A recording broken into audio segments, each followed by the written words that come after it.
A lot of marriage has been destroyed because of suspicion. Some of you know what I'm talking about. I didn't see a lady for some time in church. And I asked her, so it's a long time I have not seen you. So Daddy, I have to stop coming to church. Do you know the day you came to church and you were talking to me and you greeted me, how are you doing? My husband, why was you talking to her, watching your eyes like that? Let me tell you something. Evil people think everybody is evil. If you suspect your wife of committed adultery, chances are that you are committing it. But to make marriage work is trust. Trust the person you have married. If you are suspicious of your partner, you will destroy the marriage.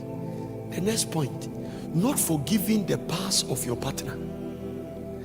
There are guys who have married, and the girl told them a little bit about their past. They are still using it in the marriage. Your ability not to bury people's past. It is dangerous to hold people God has forgiven. Yes. No, it's dangerous. There was a lady like that in the invasion. He came to me, Papa. He came to me and said, Papa, my husband asked me a question. She wants to know when they were courting, how many men did you sleep with? Where did you sleep with them? Do you have all the date? And he kept telling her, this is not necessary, it's my past. He said, I want to know. And he told one of you, I had a boyfriend here. They are married now with 2 children. Today the guy used it. What is the sign that when you go out, you can't sleep with somebody? You are not, the way you were sleeping with them, are you not still sleeping?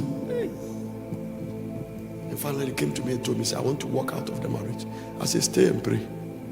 Stay and believe God more and see how it goes. It will not work. Amen. Transparency is very crucial. Holding people's past. Amen. There are guys in the church who has broken people's virginity, but they are looking for a virgin to marry. Today it has become rampant. Everybody is married. You want a virgin. You want the one you broke. Who should go and marry? And you that want a virgin to marry, are you a virgin? I read a report recently that a lot of married men never cross the age of adolescence, even though they are 50 years. So it's not maturity of the body and biceps and triceps. It's a maturity of the mind. That is what the man of God says is based on knowledge. How much knowledge do you have in your matrimonial? How much knowledge have you acquired in making your family work? How much knowledge do you have about the woman you have married? How much knowledge do you have about raising your children?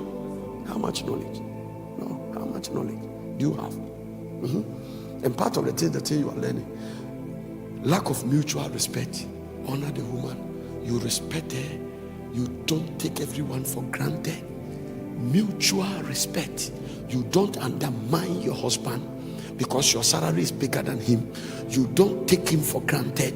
Even if you bring more income than him, you still respect him as the head. Unforgiveness, bitterness, malice, anger, resentment, they will destroy your marriage. If you marry and you are the kind that don't forgive, the marriage will not work. Anger is not a sin. Can I say that again?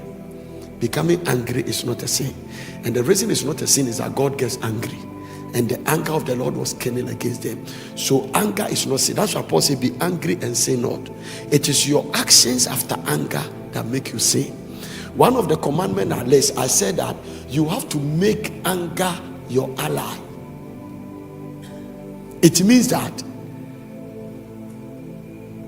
when you are couples and you are angry against one another, depends on how you handle the anger. It either bring strong intimacy or part you. It means that the way you handle the anger makes you enter the realm of sex that is even more powerful than the anger. Or if you don't handle it well, to part you. So anger itself can reinforce marriage and make it stronger. All depends on how you handle it. Normally, unforgiveness starts with anger. There is something she did that you are angry, and from the anger you came to the place that good morning. It is called tortoise character. When you are dealing with a tortoise, he just cave into it. Tortoise syndrome. When the tortoise go into that, no movement. So when a man came into that particular cell, there's no move. The thing about tortoise is not because they can even not be fast. Once you want the tortoise to get there, a little obstacle, then he goes inside. When he gets inside, he cannot move and wait until he fails. And it's very difficult to take your hand and pull the tortoise out. So when a man or a woman keeps in and come in a tortoise syndrome, it is difficult for soundness to come to the house. That is where the silence will, good morning, how are you? Is everything? And then nobody's talking. The tortoise syndrome has entered. And in the spirit realm, everything comes to a standstill. And some people can forgive, but every 1 hour they will refer.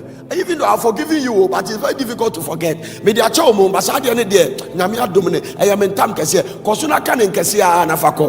It will destroy you. That's what it is. If you forgive, don't let it be a reference point again.